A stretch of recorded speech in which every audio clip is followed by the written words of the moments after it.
क्यों लोगों के बिहेवियर में गुस्सा, चिड़चिड़ापन, बेचैनी और उकताहट सी रहती है? उनको क्या साइकोलॉजिकल प्रॉब्लम हो सकते हैं? इस बिहेवियर की तब्दीली को अंडरस्टैंड करने के लिए आपको समझना पड़ेगा there is something behind the scene जो नज़र नहीं आ रहा मगर उनके सबकॉन्शियस में कुछ प्रोसेस हो रहा है।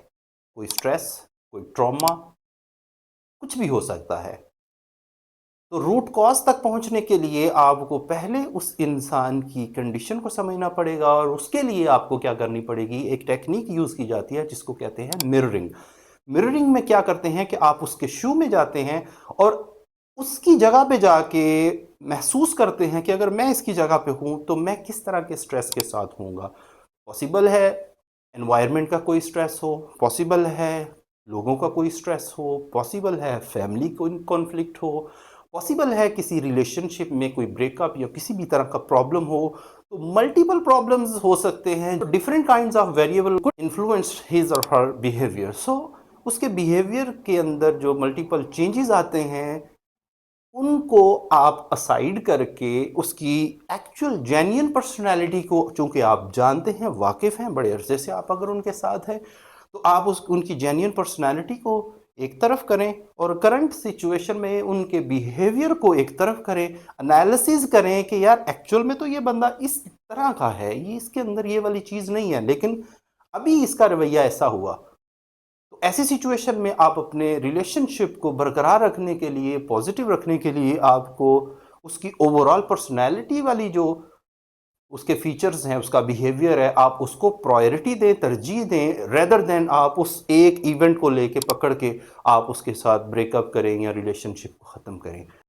अब बात करते हैं कि उसका ये जो सडन चेंज है बिहेवियर में, उसको इम्प्रूव करने के लिए आप क्या कर सकते हैं? ऐसी सिचुएशन में जब उसका बिहेवियर सडन चेंज हुआ, तो हम उसके बिहेवियर को वापस उसके एक्चुअल जेन्युइन जो उसका बिहेवियर था, वहाँ पे लेके जाने के लिए हम उसके साथ एम्पैथेटिकली बिहेव करेंगे।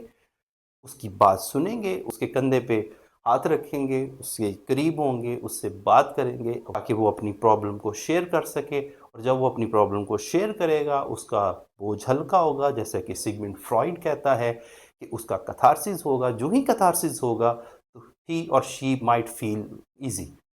तो जब वो ईज़ी फ़ील करेगा, रिलैक्स फ़ील करेगा, तो उसका एक्चुअल जेन्युइन बिहेवियर जो कि बड़ा अच्छा, पॉज़िटिव, जॉयफुल, बड़ा रिलैक्स था, तो वो वापस आ जाएगा।